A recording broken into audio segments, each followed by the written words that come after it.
Bom dia a todos, nesta manhã de clima ameno, né? Mais fresco, mais tranquilo. Vamos continuar nossas reflexões, nossas meditações, onde nós trabalhamos algumas ideias, né? Na verdade, para nós mesmos, procurando compartilhar com os irmãos, para a gente poder conversar junto a respeito dos nossos problemas, das nossas necessidades como espírito eterno que somos, necessitados de modificação, de transformação e necessitados também de alegria para viver, né? Para que a gente transforme a nossa vida numa vida cheia de paz, de harmonia, né? Para isso nós estamos acompanhando a obra, o autodescobrimento, né? Uma busca interior da obra de Joana de Ângeles, psicografia do Divaldo Franco, onde, sem a pretensão de adentrarmos profundamente as ideias da Joana, mas naquilo que nos for compreensível, irmos trabalhando aí junto com a espiritualidade as mensagens aqui apresentadas para nós. Lembrando sempre que as nossas reflexões não têm cunho técnico, muito menos científico. Elas são mais filosóficos e morais, ajudando-nos a aplicar na nossa vida, no nosso sentimento, o que nós vamos compreendendo que seja o melhor. Seguindo o trabalho da Joana, ela fala-nos da reciclagem do subconsciente, aí na página 94 dessa edição, né? O item reciclagem do subconsciente. Lembrando que reciclar, vasculhar, jogar fora, não são coisas muito fáceis para nós, né? Basta a gente olhar a nossa casa, nós vamos perceber quanta quinquilharia a gente guarda, né? Quanta coisa sem proveito algum a gente coloca nos armários e quanto mais os temos, mais os enchemos, né? Por isso é que tem uma brincadeira, né, de um amigo meu que ele fala assim: eu vou construir uma casa redonda. Eu falei, mas para quê? Para minha sogra nunca ter um cantinho para ela na minha casa, né? Uma casa redonda, para não ter canto, né? Mas não é a sogra o nosso problema, não. Como diz o baiano, quisera ser-se, né? Quisera ser-se a sogra. O problema é que não é a sogra. Nosso problema somos nós mesmos, né? São os nossos sentimentos, nosso jeito de pensar, de sentir, de agir, que vai atrapalhando a nossa caminhada. Não são os outros. As pessoas são o que são. Elas agem como podem, comportam como devem, e nós é que temos que cuidar da nossa vida, né? A gente tem um hábito muito frequente de estabelecer padrões e cuidar dos outros, mas não esquecemos de cuidar da nossa vida. Cuidar da própria vida é viver bem, viver em paz, viver de forma segura. Não é não ter problemas, não é não ter desafios, porque isso significaria para nós a estagnação. Se nós não fôssemos desafiados, nós não cresceríamos. Vamos supor que o nosso serviço, o nosso trabalho fosse uma rotina sempre, né? Todo mundo chegasse lá no consultório, doutor, só com uma dorzinha de cabeça e pronto, né? Ah, porque você tem até uma dorzinha de cabeça, está lá um remedinho, mas o outro é uma dorzinha de cabeça, né? Aí, isso propiciaria o quê? Uma acomodação, né? A gente se acomodaria dentro do nosso processo de vida e não teríamos aí desafios. Ao contrário, nos consultórios médicos aparecem complexidades das mais estranhas possíveis, né? Onde você tem que investigar, fazer um monte de exame, tentar achar isso, achar aquilo, e às vezes não acha nada, e vai de novo e procura, né? E às vezes onde você menos está procurando é lá que está o problema. Lá que está o problema que precisa ser cuidado. Na nossa vida é a mesma coisa, o nosso jeito de viver, nós precisamos de providências urgentes para descobrir o que é que está causando-nos o mal-estar que nós estamos sentindo. De maneira que a gente trabalhe em benefício de nós mesmos, auxiliando a nossa vida, melhorando aquilo que não vai bem, né? Aquilo que não está direito, aquilo que precisa de providência urgente. A gente, como um processo de fuga, porque toda mudança exige sacrifício, esforço, né? Nós preferimos olhar para os outros, que é mais fácil, né? E não raras vezes culpar os outros, que é mais fácil também. Qualquer coisa que me aconteça, se eu estou aborrecido, é porque estão me aborrecendo, né? Se eu estou com alguma dificuldade, porque estão me contrariando, né? Estão, de alguma maneira, alguém está fazendo alguma coisa que está tirando o meu conforto, a minha paz. Isso não é verdade. Não são os outros que nos tiram o equilíbrio, somos nós que perdemos o equilíbrio com o que os outros nos fazem. Então, o problema está sempre focado no nosso sentimento. Só relembrando o antigo pensamento que a benfeitora já nos disse há muitos anos atrás, numa entrevista, né? A pessoa fala assim: eu não sei porque que o fulano me feriu, eu não fiz nada. Pergunta errada. Tem que fazer a pergunta: por que que eu me feri com o que ele me fez? Então essa é a pergunta correta. Perguntar a mim mesmo: por que é que eu me feri? Por que que eu o problema não é o meu trabalho. O problema é por que que eu não estou envolvido com o trabalho que eu estou fazendo de maneira a torná-lo agradável e prazeroso para mim. Então o problema não é a profissão, o problema não é o outro, o problema não é qualquer dificuldade que se apresente, somos nós que não lidamos bem com aquilo, né? Lembrando que a nossa vida não é nada do que nós experimentamos no mundo exterior. A nossa vida é interior, nós vivemos por dentro, não vivemos para fora. O problema é que o que está fora nos atinge de maneira muito mais significativa do que o que está por dentro. Nós descuidamos do nosso interior e vivemos mais para fora. Então ficamos suscetíveis, ficamos frágeis e a qualquer momento qualquer coisa nos desequilibra, nos aflige. Se nós buscarmos a construção de valores nobres, de aceitação, resignação, duas palavrinhas muito significativas para nós nessa vida: aceitação e resignação, sacrifício, que não é impositivo, não são imposições, são escolhas. Sacrificar-se não quer dizer abrir mão, quer dizer ver de maneira diferente. Eu quero muito uma coisa, mas para poder fazer uma outra eu tenho que sacrificar esse meu gosto, esse meu desejo para fazer aquela outra coisa. Se eu ver isso como uma contrariedade, então não é mais sacrifício, é contrariedade. O sacrifício é o quê? Abrir mão, mas com compreensão. Porque senão não é sacrifício, é martírio, é autoflagelo. Quantas vezes a gente, para poder fazer uma coisa, abre mão de outra e sofre terrivelmente por ter aberto mão daquilo? Quando lembramos que o André Luiz fala que nós estamos no lugar certo, fazendo o que temos que fazer. Está tudo certo. Não tem nada errado. Estamos na melhor oportunidade que a vida nos concedeu para a nossa mudança, para o nosso crescimento, para a nossa felicidade. É essa a oportunidade. Ah, mas lá na minha juventude eu tive que abrir mão de uma coisa que eu achei que era muito valiosa. É sacrificioso para mim, foi um sacrifício muito grande. Não, se a gente abriu mão, é porque inconscientemente entendeu que o caminho não era por aí. Ou a vida nos dando uma mãozinha, nos ajudando a ir para o rumo certo para cumprirmos o nosso desiderato, a nossa existência. Então, sacrifício é abrir mão com compreensão. Resignação é aceitação sem acomodação. O quê? É aceitação dinâmica. É a gente compreender que não pode ter naquele momento que a gente gostaria de ter e continuar vivendo e agradecendo o que tem. Isso é resignação, né? Aceitação, resignação, sacrifício são procedimentos naturais de vida. Não tem nada errado conosco.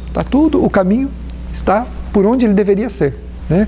Então, reciclar é muito importante. A gente precisa tirar esses lixos, né, das prateleiras íntimas, aquilo que vai mal, que não está bem, que já venceu, né? Tem coisa lá que tem prazo de validade, já venceu. Tem que jogar fora, não dá mais, né? Tem que jogar fora aquilo, já venceu. Está lá o prazo de validade, né? Prazo de fabricação e validade, já venceu. Tem que jogar fora. E a gente não joga, né? O subconsciente, ele é aquela parte de nós, aquele arquivo que nós não nos lembramos dele no cotidiano, mas ele pode ser acionado a qualquer momento, ao contrário do inconsciente, que são os arquivos eternos, que nós não temos acesso a eles. As experiências vividas de tantas vidas passadas que estão em nós, influenciando a nossa vida, comandando a nossa vida, mas nós não temos acesso aos fatos, às ideias, aos pensamentos. Nós não temos acesso àquele arquivo. É um arquivo eterno, o arquivo do Espírito, né? Agora, o inconsciente não. É aquilo que a gente não se lembra, mas pode acessar a qualquer momento. Aconteceu um fato conosco.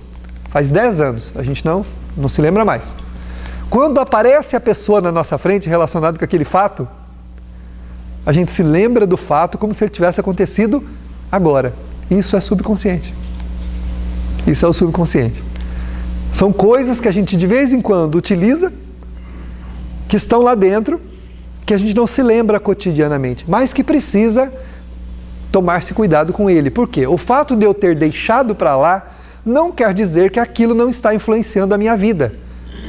É preciso que a gente vá resolvendo as coisas, para que esse arquivo imediato, que é o inconsciente, seja um bom exportador para nós, para a nossa consciência, de valores que nos auxiliem no dia a dia, de recursos produtivos, né? Quando a gente faz um estudo, a gente não fica lembrando de você lê um livro. Você só, se alguém falar do livro, você se lembra de toda a história. Mas não fica lembrando no dia a dia cada página do livro, cada história, tudo. Quando alguém te pergunta, quando você vê alguma coisa que te remete à história, é um bom conteúdo, é uma informação que está guardada e vai te auxiliar nas suas decisões. Você vai tomar uma decisão, o efeito moral daquela informação que está guardada, ela ajuda a gente na decisão. E agora, só que as coisas ruins que nós guardamos também têm esse efeito. Se eu guardo uma mágoa, se eu guardo um ressentimento, se eu guardo uma impressão ruim de alguém, de alguma coisa, isso vai ficar me influenciando, vai ficar mexendo comigo. Está ali. Só que o inconsciente eu posso mudar, o subconsciente eu posso mudar, diferente do inconsciente, que eu não tenho acesso, que eu só vou mudar sendo uma outra pessoa hoje. Se eu fui uma pessoa no passado, a gente fala assim, o que adianta eu fazer bem nessa vida se eu não valho nada? Eu fui numa outra vida uma pessoa, né? Tem gente que quer saber, o que será que eu fui? Será que eu matei alguém? Será que eu fiz isso? Será que eu fiz aquilo? Olha, há grande possibilidade da gente ter feito muita coisa, inclusive nós que parecemos, né, anjinhos, né? Se olhar para a nossa auréola, ela está toda amassadinha e não tem brilho, não. Ela está toda enferrujadinha, as nossas auréolas. Então, é muito provável que a gente já tenha tido atitudes assim, as mais absurdas possíveis. Mas o que importa é isso? Nós não temos mais como acionar isso, porque está no inconsciente. O meu jeito de viver hoje vai mudar essa realidade. Eu vou alterar os conteúdos do meu inconsciente, mudando e vivendo uma vida boa. Só que tem uma coisa, o conteúdo do inconsciente só pode ser modificado com a vivência de novos hábitos por uma vida inteira. É por uma vida toda, né? Não é por um tempo. Não é vivendo uma coisa um tempo e falar assim, tá vendo? Não adianta. Quando vejo, já estou explodindo. Quando eu vejo, eu luto. Quando vejo, perco a paciência. Não, é porque não tem, meu filho. Porque não tem paciência. Por isso que perdeu. Não tem ainda. Temos que tentar, continuar tentando. O esforço feito de uma vida inteira para mudar um sentimento vai alterar profundamente a nossa essência. O Dr. Bezerra diz isso. Insista por uma vida toda na conquista de uma virtude, para que numa outra encarnação essa virtude seja inata. Aí ela nasce conosco. Ela é um impulso da alma que não tem o que detém mais ela. Por quê? Porque nós aprendemos, nós registramos o efeito benéfico dela. Então, vai valer para sempre. Nunca mais nós vamos esquecer aquilo. Mas fazer abandonar, nós vamos ficar sempre começando, sempre recomeçando, né? Recomeçamos, sempre. Agora, o inconsciente nós podemos, porque a gente está em contato com as coisas que estão guardadas no nosso inconsciente, no nosso subconsciente. É diferente. Subconsciente, tudo que está nele, nós temos contatos cotidianos com ele. Seja na família, no trabalho, na rua, na religião. Qualquer coisa que nós vivemos aqui na casa de Maria Dolores está guardada no nosso coração. Eu posso esquecer disso na hora que eu vou para casa. Quando eu volto aqui, eu entro em contato com o ambiente, o que acontece? Me lembro dos fatos acontecidos comigo aqui. Então, o subconsciente, ele está constantemente em contato conosco, embora não seja uma lembrança necessária no dia a dia. Por isso é que, no contato com o que está guardado, nós precisamos ir tomando providências para mudar ele. Então, se eu tenho uma mágoa, eu preciso buscar a resolução disso. Jesus disse, reconcilia-te com teu inimigo enquanto estás a caminho com ele, porque esse inimigo depois, ele se torna o teu companheiro de alma, não é um companheiro presente fisicamente, é um companheiro de alma. A tua desavença com aquela pessoa passa a ser uma característica da tua alma, da minha alma, não passa a ser simplesmente uma pessoa que representa aquela desavença, é um sentimento que eu instituo, que eu transformo numa instituição coordenando partes da minha vida, coordenando o meu sentimento, passa a fazer parte de mim. Esse é o inconsciente. Então eu preciso ir tomando providências para ir mudando aquilo que eu vou arquivando, que não é bom e que eu estou constantemente em contato, porque a gente só está em 3 lugares, não tem jeito. Ou a gente está na sociedade, vivendo uma experiência com um grupo social, ou a gente está no trabalho ou está em casa, né? Tem a religiosidade, mas faz parte da sociedade. Esses 3 momentos. Então, em algum deles eu vou me lembrar de tudo aquilo que me agrada e desagrada. Os conteúdos agradáveis, eu não preciso me preocupar com eles. Né? Os conteúdos benéficos, né? Quem não sente prazer em encontrar um amigo, tomar um café, tomar um chá, tomar um lanche, sair para uma experiência boa com os amigos? Você acha que a gente não quer lembrar dessas coisas? Claro, e toda vez que você vai encontrar aquela pessoa, você vai se lembrar desses momentos. Mas isso faz mal? Não, não faz mal. Mas uma desavença, um mal-estar, isso deixa a gente muito contrariado e aflige-nos, influenciando a nossa vida de maneira significativa. E aí a gente começa a achar que essas aflições, dos processos mal resolvidos conosco, eles começam a desafiar-nos nas várias experiências nossas. Então, a gente começa a achar que a nossa insatisfação no trabalho é por conta do trabalho, e não é. É por conta dos sentimentos que nós estamos guardando e estamos caminhando com eles, verdadeiros lixos nos armários que nós temos que tirar. São coisas ocupando espaço de coisa útil, que a gente precisa arrancar para colocar uma coisa boa lá. Né? Se você tem um aparelho de ar-condicionado antigo na parede da sua casa, você precisa arrancar ele para colocar o outro novo. Como é que vai fazer? Né? Se você tem uma peça lá, e ela está velha, já quebrou, então não está funcionando direito, você tem que colocar uma outra no lugar, você tem que arrancar aquela e jogar ela fora, para colocar a outra que funciona, a outra boa no lugar.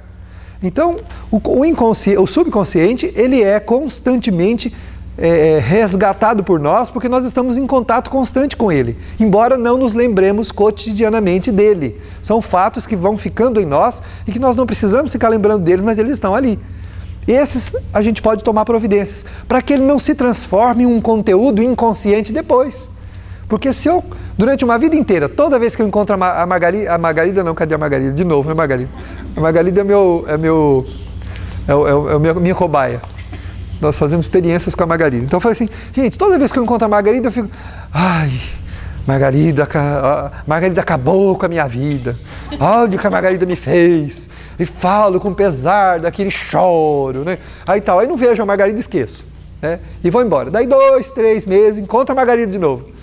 Ah, Margarida, você ainda me paga, você vai ver, e essa Margarida, eu não esqueço dessa Margarida. E o negócio está ali dentro do meu coração, está ali dentro, né? Aí eu esqueço, né? Mas está no subconsciente. É um conteúdo que eu posso trabalhar. Porque se eu não trabalhar o meu problema com a Margarida, o que vai acontecer? Ele vai passar para o inconsciente, ele vai fixar-se como uma característica da minha personalidade e dos meus sentimentos, que vão vigir na minha vida na próxima encarnação.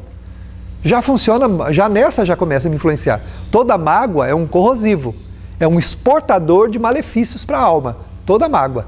Mas se ela passar de uma vida para outra, aí o negócio complica, porque Jesus falou, reconcilia-te com o teu inimigo enquanto estás a caminho com ele. E o inimigo nosso não precisa ser alguém, pode ser um fato. Vivenciei um fato na minha vida que eu não consigo, né, que eu não consigo aceitar de jeito nenhum. Um problema, uma doença, uma dificuldade, um desejo que eu não consegui concretizar. Tem tantas coisas que podem ser o meu inimigo. E eu fico constantemente, quando tenho contato com aquilo, me recordo com um pesar muito grande, a alma aflita, angustiada, né? E isso vai exportando negatividades para a minha vida, já nessa vida. Imagina para a próxima vida como vai ser. Aquilo vai para onde? Vai para o inconsciente, vai fazer parte de mim. Eu vou nascer, ao invés de nascer com a predisposição para uma coisa boa, eu nasço com uma predisposição para a melancolia, para a depressão, para a aflição. Ou com pouca resistência e coragem de fazer determinadas coisas na vida. Vou fazer, não consigo, acho que eu não vou dar conta, não sei, acho que eu preciso mudar para não sei para onde, que aqui não está bom, eu mudo. Tá bom, chego lá, passo um tempinho, né? Acabo o deslumbre, começa de novo. Não sei, aqui acho que as coisas, não sei, eu não estou completo. Meu filho, a completude não vem por fora, a completude é por dentro. Onde o Fabiano de Cristo, quando o escravo chegou, bateu no convento lá de noite, à madrugada, chovendo, todo retalhado de chicote, fugiu da senzala chorando, falou assim, Fabiano, me ajuda. Fabiano ajudou ele, curou as feridas dele, falou assim, me ajuda a voltar para a minha gente? Então volta para a senzala, meu filho. Não, eu quero voltar para o meu povo. Volta para a senzala, meu filho. Não, lá estão os homens que me batem. batem porque você se rebela, você não cumpre o seu dever, você não faz aquilo que você deveria. Mas eu sou escravo. Eu também sou, meu filho. Sou escravo de mim mesmo, das minhas paixões, daquilo que eu quero mudar. Não, Fabiano, me ensina, me deixa voltar para o meu povo. Filho, onde estiveres, estarás entre irmãos. Aí o escravo se cala, sentindo o magnetismo amoroso do benfeitor, volta para a senzala. Onde estivermos, estamos entre irmãos. A gente acha que vai encontrar o que longe daqui? Em outro lugar, fazendo outra coisa. Se nós conseguirmos fazer bem feito o que nós estamos fazendo hoje, por uma vida inteira, a nossa vida terá valido a pena. Fazer bem feito, com sentimento, com o coração. Ah, mas eu queria me sentir uma pessoa realizada. Mas e o que eu estou fazendo? Não é realização? O crescimento espiritual é um tijolinho sobre o outro. Nessa vida eu vim para colocar aquele tijolinho sobre o outro. E não para fazer uma parede inteira. Ah, mas eu quero construir uma parede aqui. Tá bom, meu filho, vai levar 20 encarnação. Aí, por enquanto, hoje é 2 tijolinhos, um tijolinho, põe aí e fica quieto. Ajuda-te a ti mesmo, né? Ou seja, nos ajudemos. O problema é que a gente está constantemente inquieto interiormente pelos conteúdos do inconsciente, que é as experiências mal sucedidas do passado, e pelos conteúdos do subconsciente, que é as experiências atuais que nós não vamos tomando providência. E elas vão ficando como um depósito de amarguras. Depósito de amarguras. Que nós precisamos dar um jeito nele. Fechar esse container muito bem fechado e tirar ele da nossa vida. Com a resignação, com o amor à vida, com o amor às pessoas, com o amor à causa que nós assumimos, com amor a tudo. Nós estamos com a melhor experiência que já nos foi possível nas últimas encarnações, é essa, é a melhor. É a melhor experiência que nós poderíamos ter, essa aqui. Ah, mas as coisas não estão dando muito certo. Estão sim. Não estão dando muito certo segundo as nossas aspirações, né? Que nós achamos que nós deveríamos fazer isso, fazer aquilo. Mas segundo os planos eternos, os planos divinos, está tudo certo, está no caminho, né? Ganhar alguma coisa, perder alguma coisa, estar com alguém, não estar num lugar, estar no outro, está ali a programação da nossa vida. Não é acomodarmos e cruzar os braços e falar, não vou fazer nada então, tá bom, agora tudo vai dar certo para mim. Não vai dar nada certo, né? Aí não vai dar nada certo. Mas é fazer o melhor que nós pudermos daquilo que nós estivermos fazendo. Isso é aceitação. Não é cruzar o braço, é fazer o melhor que nós pudermos dentro daquilo que nós estivermos fazendo. É na família, vou viver a melhor experiência de família que me seja possível. Estou na casa espírita, vou viver a melhor experiência possível que me seja possível na casa espírita. Ninguém vai conseguir olhar para mim se não encontrar Jesus espelhado na minha face, embora eu ainda não represente Jesus de forma nenhuma. Mas as pessoas vão olhar para os meus olhos e vão compreender que eu estou procurando Jesus. No meu silêncio, na minha compreensão.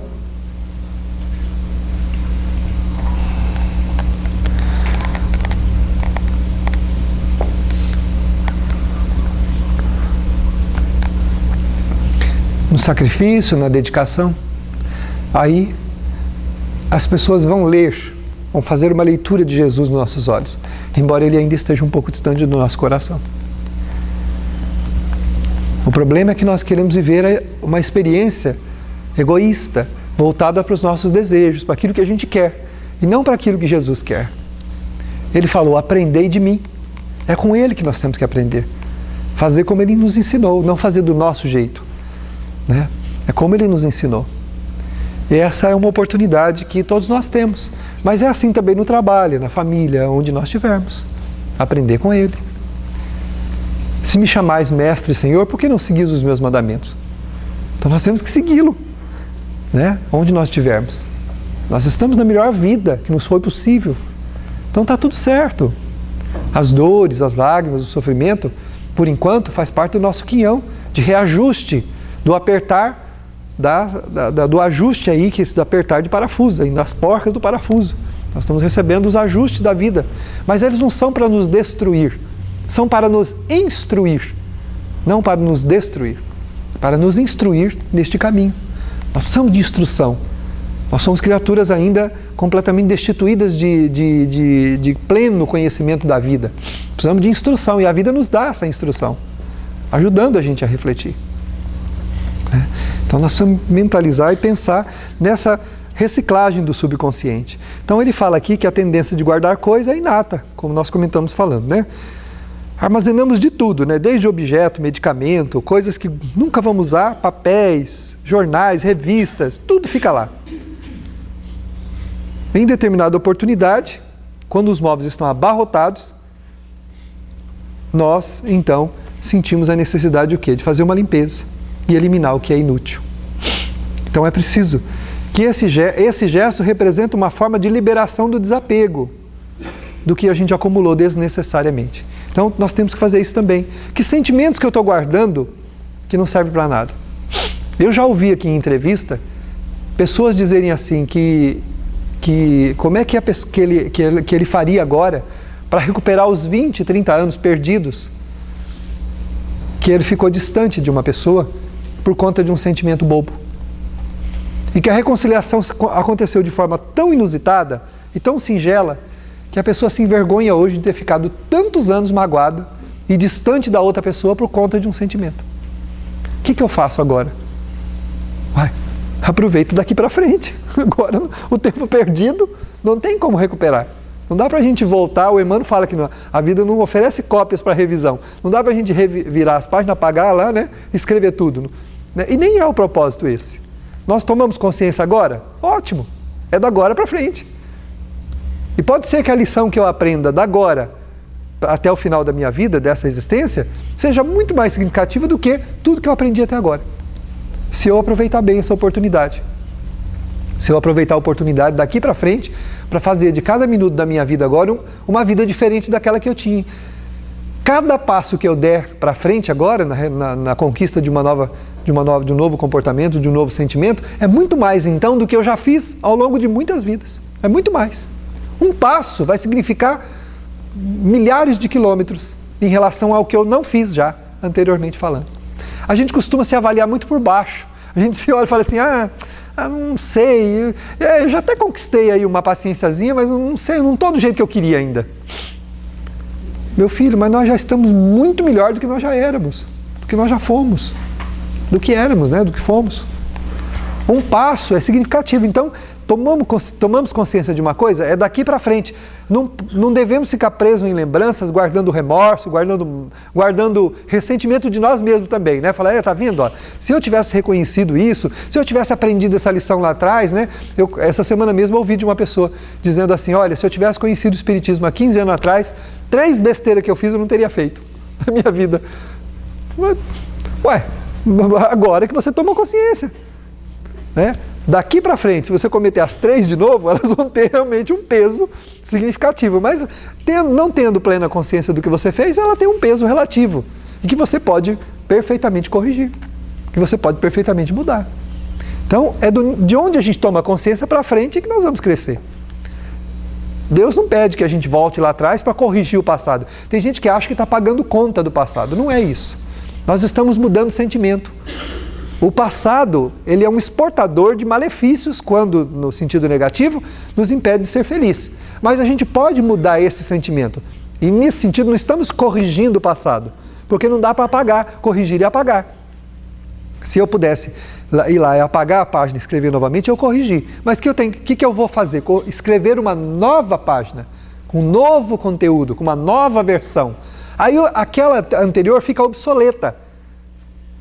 Ela fica sem praticidade, ela não serve para nada mais. Como aqueles aparelhos antigos que a gente não encontra mais peça para eles. Então eles ficam o quê? Não, você pode ficar tranquilo que ele não vai te atrapalhar, você não vai usar mais ele. Não é usável mais. Não tem mais peça para ele. Então a gente precisa escrever uma nova página, escrever de novo uma história diferente, né? Usando o quê? O inconsciente não, porque nós não conhecemos. O subconsciente, que é aquelas coisas que vez outra, quando nós tomamos contato com elas, elas nos remetem a lembranças nesta vida de coisas desagradáveis ou compromissos que nós adiamos e não retomamos outra vez. Porque pode ser que a gente também adiou algum compromisso e não quis mais saber dele. Conheço um amigo muito querido que teve uma decepção numa determinada instituição religiosa e abandonou a religião e não quer saber de religião nenhuma. Aí Até uns anos atrás ele falava assim, religião não presta. Seria mais fácil ou mais apropriado ele dizer que o religioso talvez não prestasse, não a religião. A religião não tem nada a ver, mas você pode encontrar algum religioso que tenha um problema de comportamento, que não tenha, e através de você se decepcionar com ele e transferir aquilo para a religião, né, para a religiosidade, que não tem nada a ver. Ele teve uma decepção e não quer saber mais de religião nenhuma.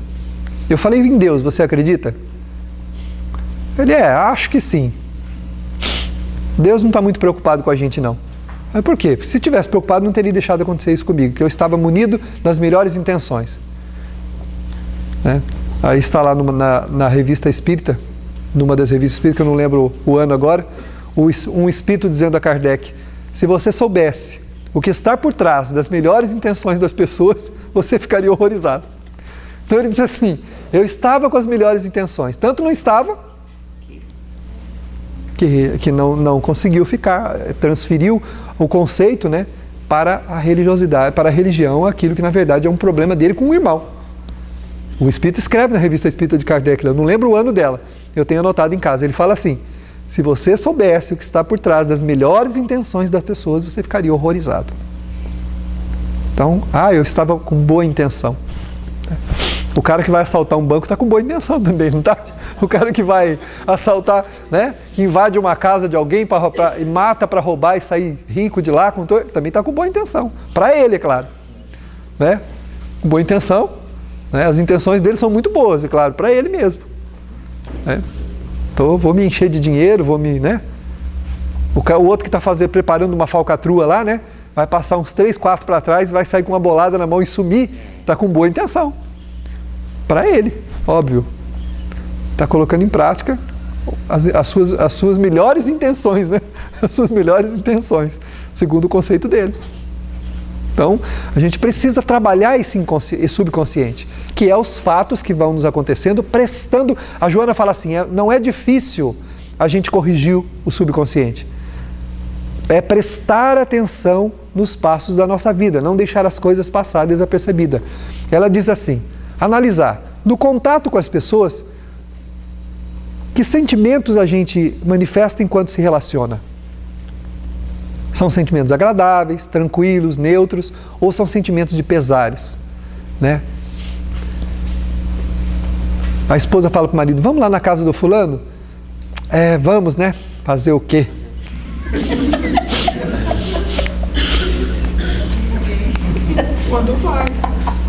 Quando vai, né? Não, vai você. Ou então fala, né? Vai você, eu estou indisposto. Pois é. Mas engraçado, com outros 3, 4 lá que ele deu, passa lá na frente, não precisa falar nada, o cara bip, bip, já desce como um raio, sobe no carro e né? Vaza, como diz o Vitor Hugo, quando é pequenininho, a Letícia vazou. Ela passava por baixo do portão e a gente pegava ela lá na esquina, lá em cima, fugindo para casa da avózinha dela, sozinha na calçada. Então, é assim que a gente vai. Então, ou seja, quando a pessoa tem um senão ali no meio, alguma coisa tem. Então, por que eu não tenho vontade, né? Por que eu não tenho vontade? Preciso avaliar isso aí. Essa coisa de deixar para lá, nada fica para lá. Tudo fica para cá, é isso sim. Se as coisas ficassem para lá, não tinha problema nenhum. O problema é que elas ficam para cá, para dentro de nós. E ela vai influenciando a nossa vida. Perguntar-se, no contato com as situações que a vida nos oferece, levanta para trabalhar de manhã e fala, ai meu Deus, mais um dia. Por que mais um dia? Né? Uai, o que é isso? Mais um dia, né? Levanta, né? Ai, que pro espelho, assim, né? Escova o dente com o olho fechado, lava o rosto com o olho fechado, faz todas as atividades, só não toma café com o olho fechado, não queima a língua, né? Mas o resto, levanta, cata a maleta, cata as coisas e tal, e vai pro trabalho assim, né? Chega lá, bom dia, e senta lá e vai, por que eu estou sentindo isso? O que está acontecendo comigo? O que está errado? Tem que se fazer essas perguntas. Tem que fazer essa pergunta. No contato com as pessoas, com as coisas, com a vida, com o trabalho, verificar com que sentimento eu estou me relacionando. É muito simples. A nossa vida se resume em nossos sentimentos. Os nossos sentimentos são os direcionadores da nossa vida, ela se resume em nossos sentimentos. Com que sentimentos eu me relaciono com a vida? Perguntar-se em todas elas. São sentimentos prazerosos, são de alegria, são pelo menos de tranquilidade? Ou são de pesar, né? Como diz uma amiga minha, e quando eu olho para um negócio lá, dá uma nhaca, né? Um negócio. Então, por quê? O que está acontecendo conosco? Que a gente não está se relacionando emocionalmente bem com as coisas ou com as pessoas ou com a vida. O que está acontecendo? Então, isso é reciclar o subconsciente. Porque aí, fazendo perguntas, eu vou tentar localizar a causa. Peraí, o que está acontecendo? Ah, foi porque o cara é chato, ele tem mania de falar umas coisas que eu não gosto, eu não sei, isso aí me incomoda, então eu não gosto de ir lá conversar com ele, não gosto de ir lá. Se a gente for só conviver com as pessoas agradáveis, nós vamos ter duas, três pessoas nessa vida que a gente convive. E às vezes, mesmo estes, tem hora que eles são desagradáveis. Não é? Tem pessoa, de vez em quando a pessoa perde o equilíbrio, ela solta os cachorros, ela fala alguma coisa que a gente não quer ouvir. Isso está na nossa natureza, nós somos imperfeitos. Vamos relacionar com quem então? Né? Aí vai se relacionar com os animais. Aí o animal também é chato porque não faz o que a gente quer. Aí fez xixi ali, ó. Isso é o lugar de fazer xixi? Olha, ele é animal, ele sabe lá o que ele está fazendo. Mas eu eduquei ele para ficar lá fora. Mas meu filho, ele não tem inteligência ainda. Tem hora que o negócio falha. Né? Tem hora que o adestramento falha. Como as pessoas também falham. Então, avaliar com que sentimentos a gente se relaciona com a vida é muito importante. Reclamar de alguma coisa que a sua esposa ou o seu marido fez é muito natural, de vez em quando. Mas reclamar sempre, peraí, por que eu estou sempre reclamando? O que está acontecendo comigo? Não é perguntar do outro, é comigo. Né? Toda vez reclama da comida. Né? Nunca está bom. Será que é a comida que não está boa? Ou sou eu que não estou bem e estou vendo coisa ruim em tudo que eu enxergo? Né? Então tem que avaliar isso, né? A Nete Guimarães disse uma vez, numa mensagem dela, eu achei interessante, a mulher reclama do marido porque ela diz assim, faz 20 anos que eu falo para esse infeliz não botar a toalha molhada em cima da cama. E ele continua colocando. Faz 20 anos, a Nete falou para ela. E por que você continua falando? Se faz 20 anos que você fala isso e ele não mudou, por que você continua falando? Vai lá, pega a toalha e põe lá para secar e pronto. Fica quieto. Não fala mais nada. Chega. Falou 20 anos, não adianta. A pessoa não quer mudar, eu não vou mudar ninguém. Para que você vai se... E como é que... E o que acontece com você? Eu fico com uma raiva danada. Esse é o problema. Não é a toalha em cima da cama, é a raiva que você sente. Toda vez que tem que tirar a toalha de lá. Essa raiva te faz mal. Ah, mas ele vai pagar por isso. Ele nem sabe o que ele está fazendo, ele não tem noção. Se ele tivesse noção, não estava colocando a toalha lá. Ele não tem noção. Não adianta cobrar dos outros que eles não podem dar. Agora, o sentimento com que a gente lida com isso é importante porque nos influencia. É esse sentimento que faz mal. Toda vez que você se sente contrariado, você lança sobre a sua natureza um quantum de negatividade. São vibrações sutilíssimas, delicadas, que impregnam as suas células e vão trabalhar contra a saúde delas, contra o equilíbrio delas. Se imiscuem no meio dos seus órgãos e vão trabalhar contra o funcionamento do seu órgão. Vai ser um cabo de guerra que ela vai fazer com o seu órgão. O seu órgão vai lutar para trabalhar direito e ela vai lutar para fazer ele parar. Algumas se instalam no coração e o coração então recebe uma sobrecarga. Ele tem que trabalhar lutando contra aquele sentimento que está tentando esmagá-lo, está tentando impedir que ele funcione direito. Porque todo sentimento, toda emoção ruim, ela é uma mão vigorosa e potente apertando as nossas coronárias, apertando o coração, estrangulando o nosso rim. É uma mão dentro do estômago, socando o estômago, dando pancada no estômago. Tum, tum. Ah, eu estou com uma dor no estômago, parece que me deram um murro no estômago. Deram mesmo. Foi você que se deu. Está constantemente tum, tum, tum, batendo no próprio estômago. Você está esmurrando o seu estômago. É isso que ela faz. Então o problema não é a toalha molhada na cama, é como eu lido com isso. Sou eu o problema, eu tenho que mudar o meu jeito. Né? Muito obrigado, meu amorzinho, por ter deixado a toalha molhada de novo aqui, viu? Muito obrigado. Vai lá e bota no varal e fica quieto. Né? Pode falar, doutor. Está compreensível, mas ela está colocando o subconsciente como lugar, essa metáfora aí da reciclagem, está colocando o subconsciente como o ambiente em que isso tem que ser feito, essa reciclagem é lá. Sim. Você está tentando entender, mas talvez pareça a pena forçar. Como é que isso só é feito com sacrifício? A ferramenta é o sacrifício. É o sacrifício. Agora, para fazer esse sacrifício tem que ser feito daquela maneira. Com aceitação, é uma troca por outra. Abrir mão, né? Isso. É. E abrir mão. Abrindo mão daquela. Isso gera algum tipo de custo. Tem um custo para a pessoa que vai fazer esse tipo de coisa. E mais que isso, a compreensão, identificação de onde está o lixo, de onde está aquela coisa que precisa ser modificada. É isso que eu queria. O doutor Benedito perguntou para quem está nos ouvindo, né? Porque as pessoas às vezes reclamam dos nossos vídeos, que às vezes a gente responde e não tem a pergunta, né? A pessoa fala, não tem a pergunta, né? O doutor está perguntando como é que a gente identifica, né? Como que a gente identifica esses conteúdos que precisam ser trabalhados, né? Precisam ser modificados. Isso que nós comentamos agora. A Joana, ela manda a gente verificar com que sentimentos a gente está se relacionando. Quando eu tenho uma experiência, que sentimentos a minha emotividade manifesta naquele momento que eu estou tendo contato com aquilo. Aquele sentimento é um indicativo de que existe alguma coisa em mim. Ou seja, eu vou lidar com uma coisa. Como é que eu me sinto? Me sinto contrariado. É ali o negócio. Então, por que eu estou contrariado? Fazer a pergunta. Porque eu estou dando muita importância para uma coisa? De repente, é alguma coisa que eu estou dando muita importância. E não tem a importância que eu estou dando. Então a contrariedade vem do excesso de importância que eu estou dando àquela coisa. O que me importa? Então toda vez que eu boto esse copo aqui, vem alguém, tira o copo e põe para cá. Aí eu volto e falo assim, oh meu Deus do céu, esse copo tem que ficar aqui. Né? E tal. Então lá um pouco, olha o copo do lado de lá. Né? Não é possível que esse copo não para aqui no lugar. Gente, que importa o copo do lado de lá, o copo do lado de cá? Que importa? Não está sobre a mesa?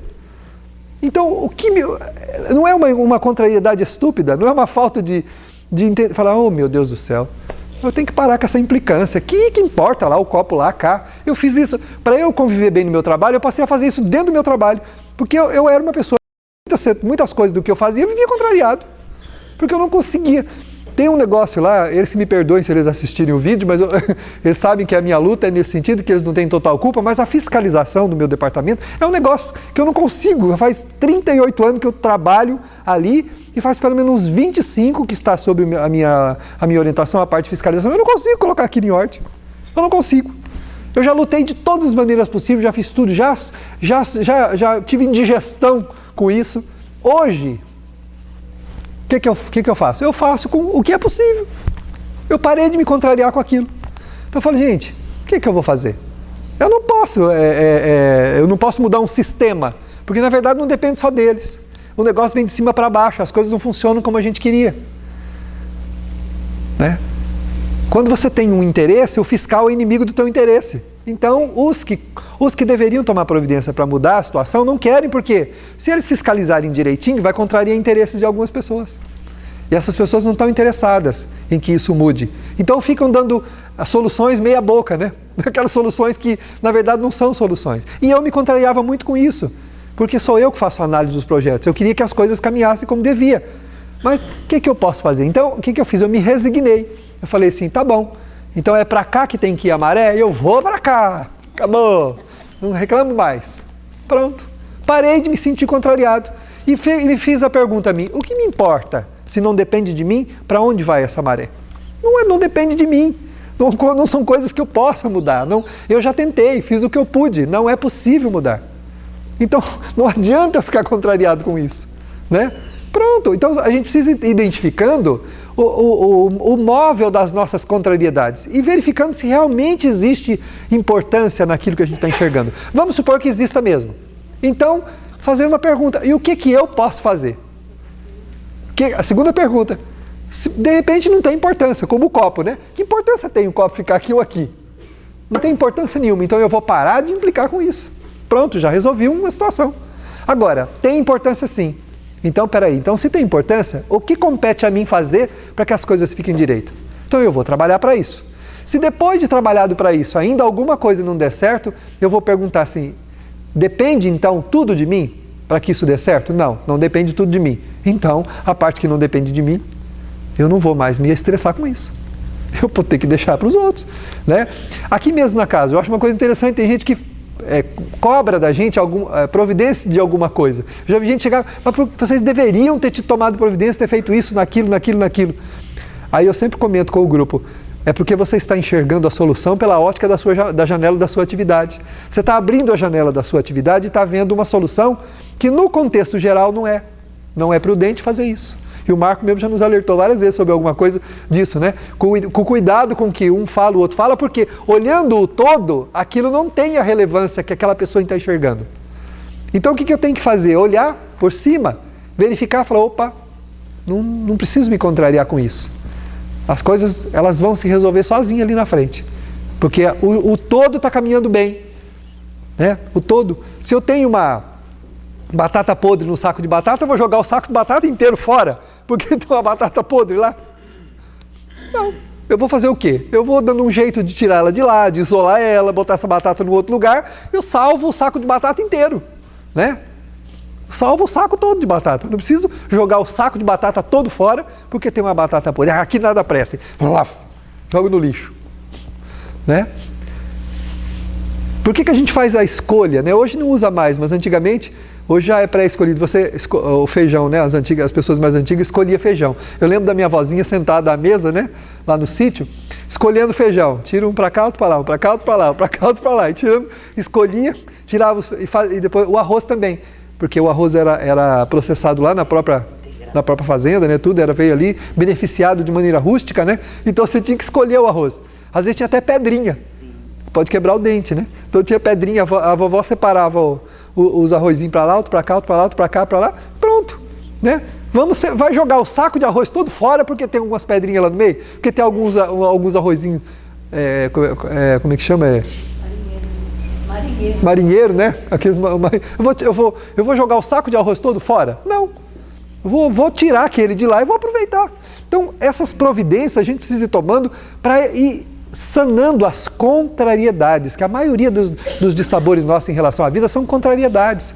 Contrariedades porque a gente não aceita as coisas como elas deviam ser. Ou às vezes não toma a providência que devia tomar, ou depois de tomar dessa providência, por não ter saído como a gente queria, a gente sofre com isso. Então, a pergunta da benfeitora é a seguinte: com que sentimentos eu lido com a vida? Aí eu vou descobrir o que eu tenho que mudar. Aí eu consigo saber o que está acontecendo. Isso porque o subconsciente é modificável, né? E o fato da gente não se lembrar do fato não quer dizer que ele não esteja agindo. Uma pessoa que guarda um sentimento ruim, uma frustração em relação a alguma coisa, essa frustração vai exportar negatividade para toda a vida dela. A pessoa vai perdendo o brilho.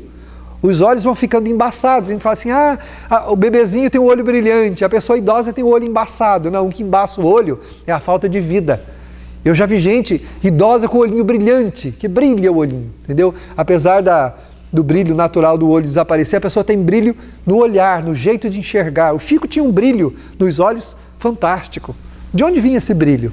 Do brilho que ele tinha na própria vida, que se exteriorizava através dos olhos, né? Então, a gente precisa ir adquirindo isso, para ir acabando com esses ranços, com esse mofo, né? Esse mofo.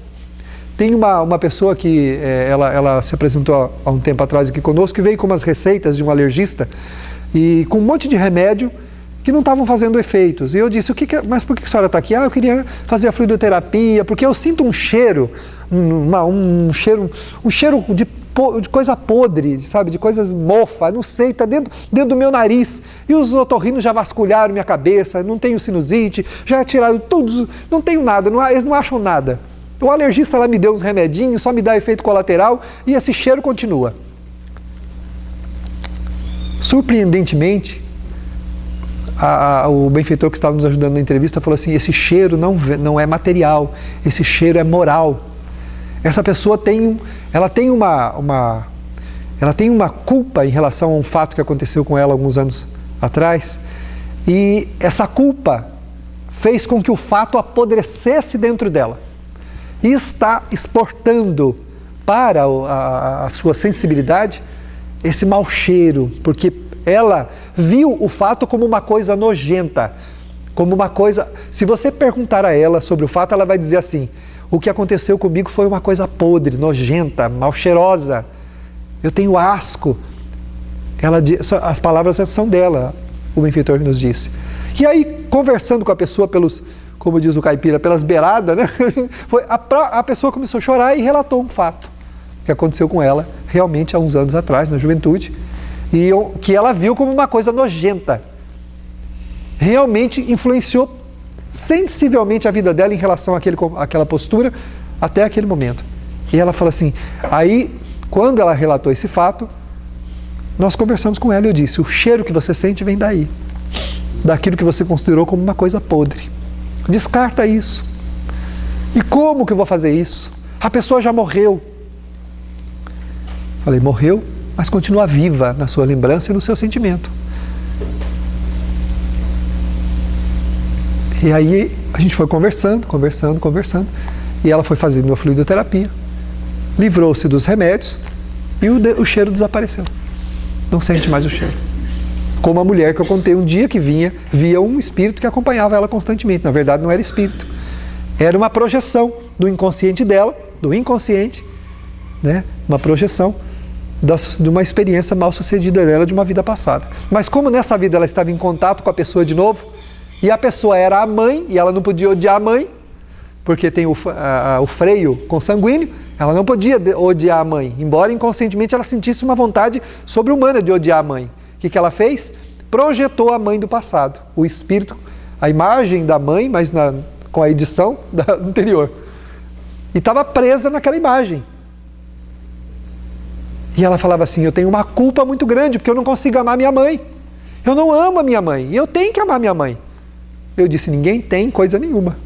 Amor não se inventa. O amor é um sentimento que nós cultivamos. Como é que é o seu relacionamento com ela? Ah, é bom, mas é porque eu tolero ela, porque eu não suporto olhar para ela. Eu tenho raiva da minha mãe, mas eu não posso. E guardava aquela culpa, como a outra que guardava a experiência mal cheirosa. E o negócio começa a se tornar físico, né? Como a outra que via o fantasma. Eu falei: não é fantasma, minha filha. É a projeção da sua mãe na vida passada. Vocês têm uma pendência. Você precisa, se você não pode amá-la, não sente amor automático por ela, como normalmente se sente, porque o afeto é automático. A afetividade é automática quando ela existe. Não precisa fazer esforço para amar quem se ama. Você olha e ama.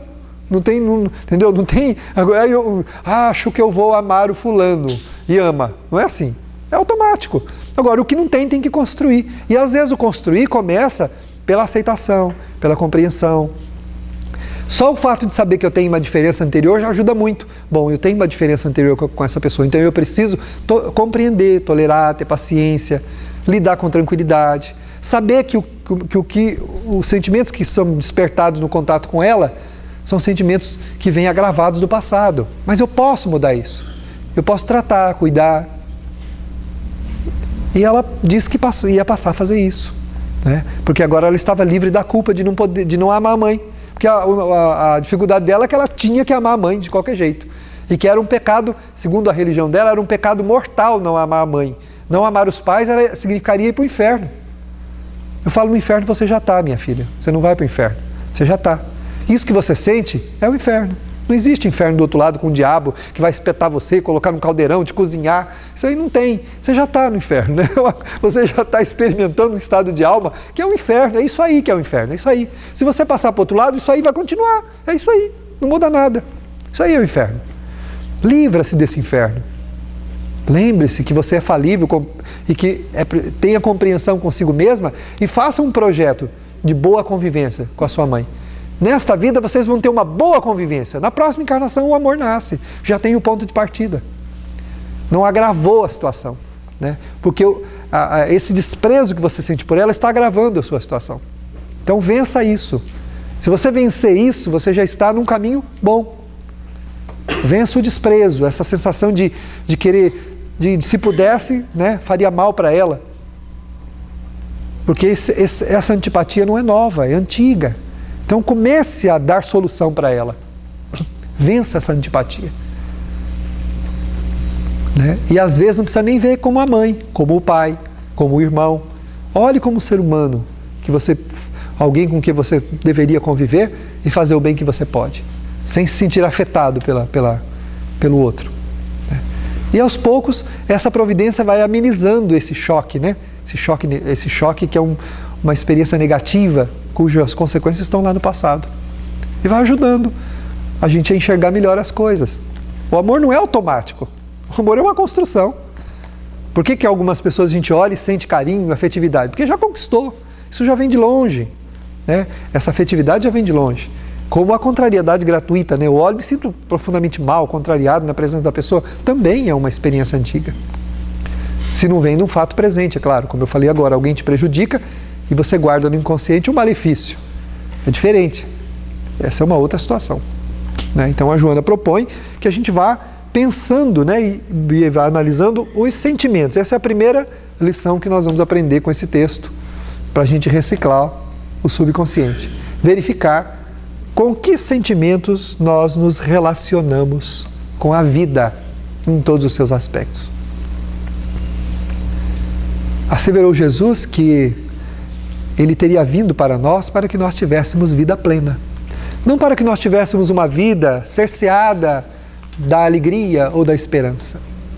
Em que pese os dissabores e as dificuldades, a vida é um fanal de luz, uma experiência iluminativa, cujas luzes nascerão dentro de nosso próprio coração.